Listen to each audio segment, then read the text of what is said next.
Histologia do sistema nervoso central. A origem vem do folheto embrionário ectodérmico, que é a camada mais externa do embrião. A partir da segunda semana de vida embrionária, o ectoderma começa a se diferenciar em células de tecido nervoso e uma estrutura chamada placa neural, sendo o primeiro estágio. No segundo estágio, a placa sofre uma invaginação, formando o sulco neural. Terceiro estágio é a goteira neural, estrutura semelhante a uma gota. Há um aprofundamento maior do sulco neural e a formação das cristas neurais. O limite entre a goteira e a crista são chamados de pregas neurais. Quarto e último estágio, as pregas neurais se fundem, sendo assim se fecham completamente, formando o tubo neural. O tubo neural é a fusão das pregas e agora as cristas neurais se separam. A importância é que todos os elementos do sistema nervoso central são formados a partir do tubo neural. Esse fechamento do tubo neural se dá entre a terceira e a quarta semana de vida embrionária. O sistema nervoso central origina-se no tubo neural, que na sua extremidade cranial apresentam 3 dilatações, que são chamadas de vesículas primordiais. Entre elas são prosencéfalo, vesícula rostral, mesencéfalo, vesícula medial, robencéfalo, vesícula caudal. Vou falar mais sobre elas agora. A mais superior é chamada prosencéfalo. Vai se dividir em telencéfalo, forma os hemisférios cerebrais, e diencéfalo forma tálamo, epitálamo, hipotálamo e subtálamo. O crescimento do telencéfalo cria 2 vesículas para as laterais, para cada hemisfério, que são unidas em uma região central chamada corpo caloso, estrutura que conecta e comunica os 2 hemisférios. O mesencéfalo não muda muito, continuando com este nome e constituindo a parte superior do tronco encefálico.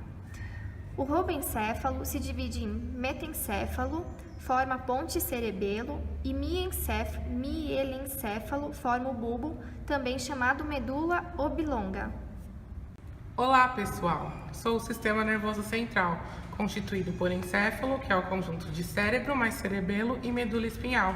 Sou protegido pelo crânio e coluna vertebral. O neurônio é a minha célula principal, contendo o interneurônio que conecta o neurônio motor e sensorial. Juntamente com as células da glia, forma o meu corpo, o tecido nervoso.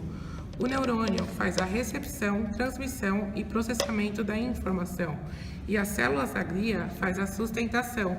Meu neurônio possui o corpo celular, que tem projeções chamadas dendritos, que recebem a informação, e os axônios de conduzir até o órgão de ação.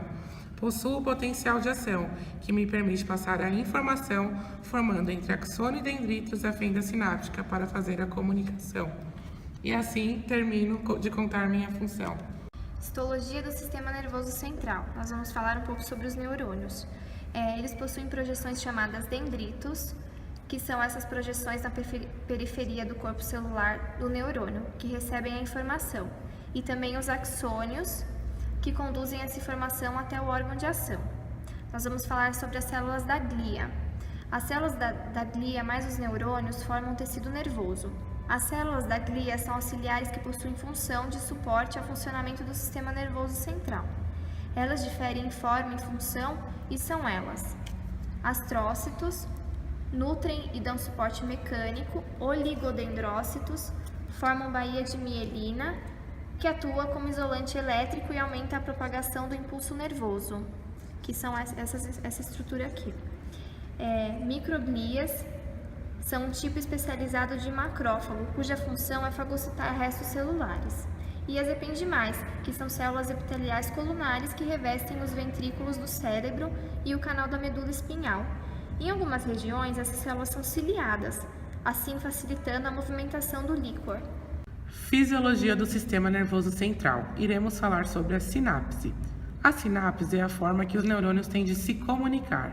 Existem 2 tipos de sinapse, a sinapse química e a sinapse elétrica. A sinapse química tem a presença da fenda sináptica. Os neurônios não têm contato entre eles, por isso necessitam de neurotransmissores, que tem a função de transmitir sua informação para o neurônio seguinte. Na sinapse elétrica, os neurônios possuem contato citoplasmático, onde o citoplasma possui contato físico e o impulso elétrico tem livre acesso para ambos os lados, tanto de ir quanto de vir. Na sinapse química, temos 3 principais componentes da sinapse: A primeira é a membrana pré-sináptica, que é do neurônio que irá transmitir a sua mensagem. A estrutura número 2 são os neurotransmissores, que estão na fenda sináptica. A estrutura 3 é a membrana pós-sináptica, que é do neurônio que está recebendo a mensagem. Quando o impulso elétrico chega e o potencial de ação acontece com a entrada de sódio, também há a abertura dos canais de cálcio, que são esses canais esverdeados. Este cálcio dentro das células tem a capacidade de excitar as vesículas sinápticas que contêm os neurotransmissores, que serão expulsos para a fenda sináptica. Alguns neurotransmissores têm a capacidade de inibir e outros de excitar a célula. A acetilcolina, por exemplo, se ligam às proteínas neuroreceptoras e vão abrir os canais de sódio, que irá entrar dentro da célula deixando seu interior positivo, facilitando assim que aconteça outro potencial de ação. A célula foi excitada. Outro neurotransmissor, por exemplo, poderia abrir os canais de cloreto, assim inibindo a célula.